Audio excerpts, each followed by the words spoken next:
Do you want more success, more growth, more results? Then it's time for the Boundless Success Accelerator from the Modern Observer Group. This isn't your average coaching program. It's where top performers come to dominate.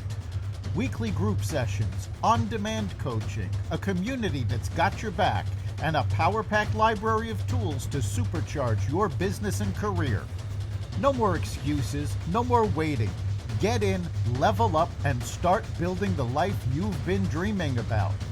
Visit us at modernobserver.com/boundlesssuccess to join today. Let's get you to the next level. We're here because the news is being distorted. We're here because people are being inundated with misinformation on social media. We're here because people are being judged guilty until proven innocent. We are fighting back with facts. This is not a safe zone, so buckle up, Buttercup. This is the raw, naked truth.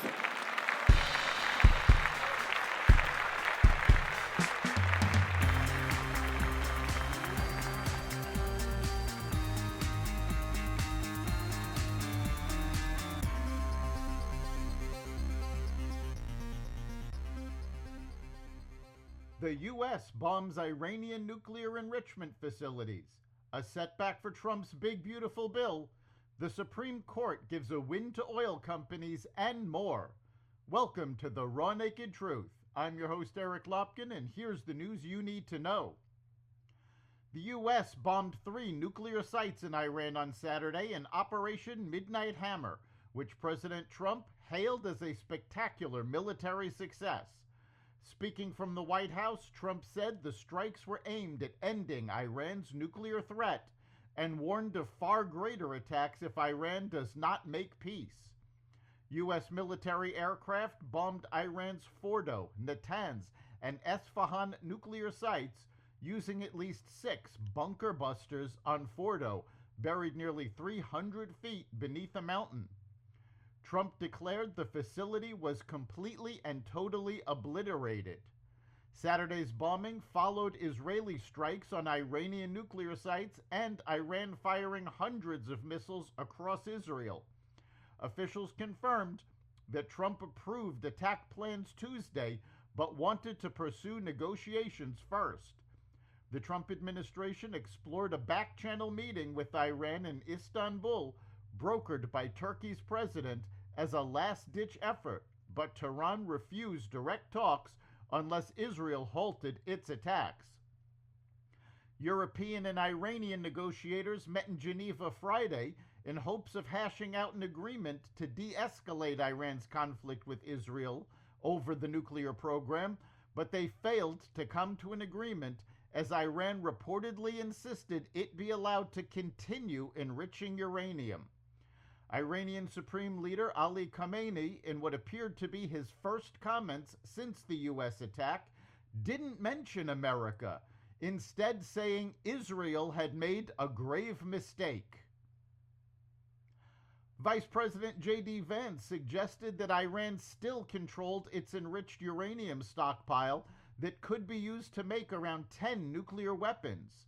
The International Atomic Energy Agency said that Iranian authorities did not report any contamination or pollution as a result of the U.S. attacks. Sources told NBC News that Iran warned President Trump through intermediaries last week that if the U.S. attacked its nuclear facilities, it would activate sleeper cell terrorists within the U.S. Last night, New York City Mayor Eric Adams said the city was on heightened alert, particularly for potential lone wolf attacks and cyber attacks. Iran's parliament voted to close the Strait of Hormuz on Sunday, a key oil choke point, handling 20% of global crude shipments, escalating the crisis after U.S. strikes on Iranian nuclear sites. That morning, Iran fired about 30 missiles at Israel, wounding 21 people in Haifa, Tel Aviv, Be'er Yaakov, and Nes Ziona, with buildings reduced to rubble and some residents trapped. At a Pentagon press conference Sunday, Defense Secretary Pete Hegseth and General Dan Kane, chairman of the Joint Chiefs, said the operation delivered extremely severe damage to Iran's nuclear facilities and emphasized the U.S. does not seek war. They outlined Operation Midnight Hammer, the mission using 7 B-2 bombers that flew 37 hours round trip from Whiteman Air Force Base in Missouri. The stealth aircraft dropped 14 bunker buster bombs on Fordo and Natanz, encountering no resistance from Iran's air defenses. Americans traveling abroad are being urged to exercise caution worldwide as the war between Israel and Iran has resulted in travel disruptions globally. The U.S. State Department issued a warning to those traveling around the world, citing the potential for demonstrations against U.S. citizens.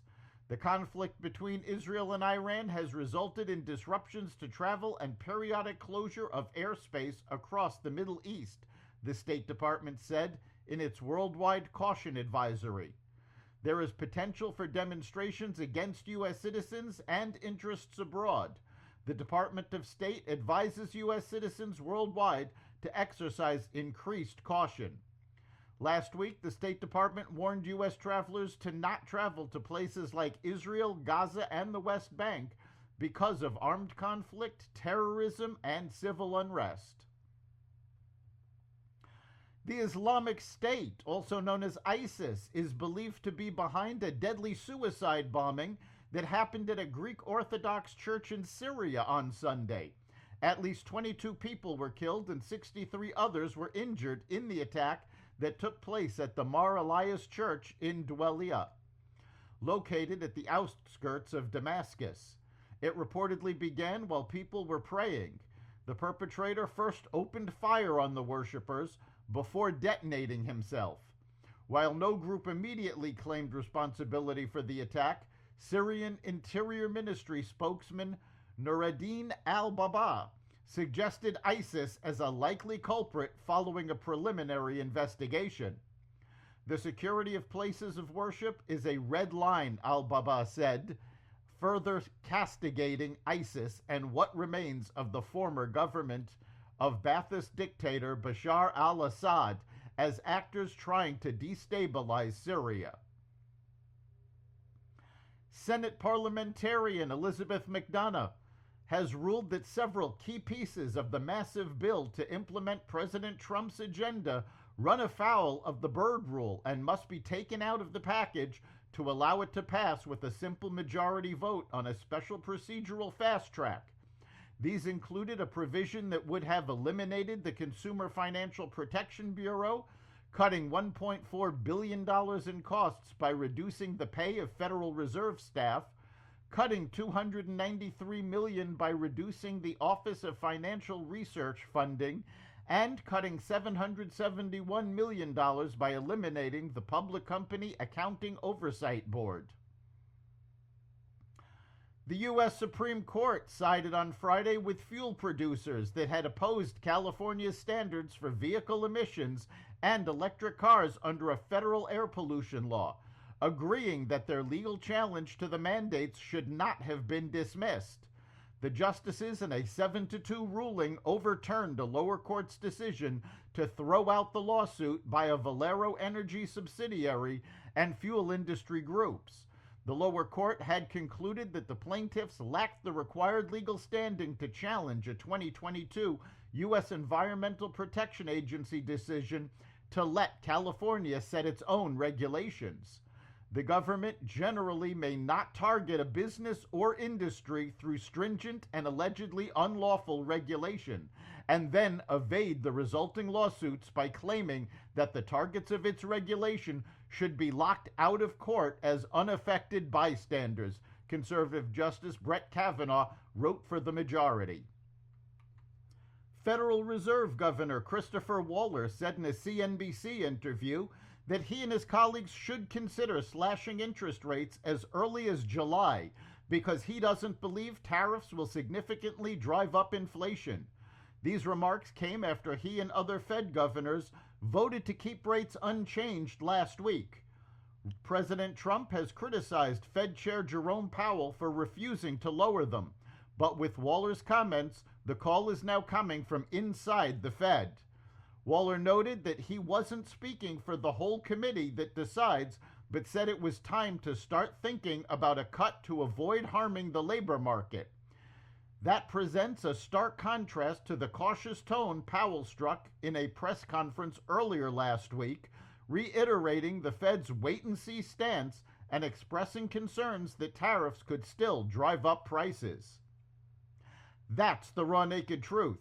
You can catch every episode of the Raw Naked Truth Daily News Brief, as well as our sister podcast, Carnivore Radio, with news analysis and commentary, and the rest of the Xvadio Podcast Network at xvadio.com, the Apple Podcasts app, YouTube, Rumble, Spotify, iHeartRadio, Audible, Amazon Music, and other platforms that respect freedom of speech. We'll see you next time.